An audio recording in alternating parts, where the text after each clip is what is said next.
ஒரு குக்கரில் 2 table spoon நெய் சேர்த்துருக்குறேன். கொஞ்சமாக சீரகம், கொஞ்சம் கஸ்தூரி மேத்தி, ஒரு பட்டை, ஒரு ஏலக்காய் பொரிஞ்சதுக்கப்புறம் 2 மீடியம் சைஸ் உருளைக்கிழங்கு, 2 கை அளவு க்ரீன் பீஸ் வேக வச்சது சேர்த்துருக்குறேன். தேவையான அளவு உப்பு, 1/2 டீஸ்பூன் மஞ்சள்தூள் சேர்த்து கிளறிக்கலாம். 1/2 டீஸ்பூன் அளவு இஞ்சி பூண்டு paste, 1 teaspoon chilli powder, 1/2 teaspoon garam masala, 1/2 teaspoon தனியா பவுடர் சேர்த்து வதக்கி விட்டுக்கலாம். ஒரு சில்லி சேர்த்துருக்குறேன்.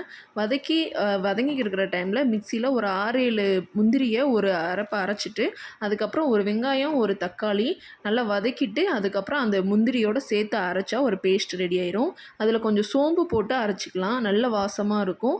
அந்த இதை அப்படியே இந்த மசாலாவோட ஆட் பண்ணி நல்லா மிக்ஸ் பண்ணி விட்டுட்டு, போதுமான அளவு தண்ணி சேர்த்துக்கலாம். நான் ஒரு கப் அளவு தண்ணி சேர்த்துருப்பேன். நல்லா மிக்ஸ் பண்ணிவிட்டு உப்பு செக் பண்ணிவிட்டு குக்கர் மூடி போட்டு 3 விசில் விட்டதுக்கப்புறம் ப்ரெஷர் போனதுக்கப்புறமா அந்த கிரேவி நல்லா கொஞ்சம் கரெக்டான அளவில் இருக்கும். சப்போஸ் உங்களுக்கு தண்ணியாக இருந்ததுன்னா அந்த டைமில் கொஞ்சம் கடலை மாவு கூட மிக்ஸ் பண்ணி சேர்த்து ஒரு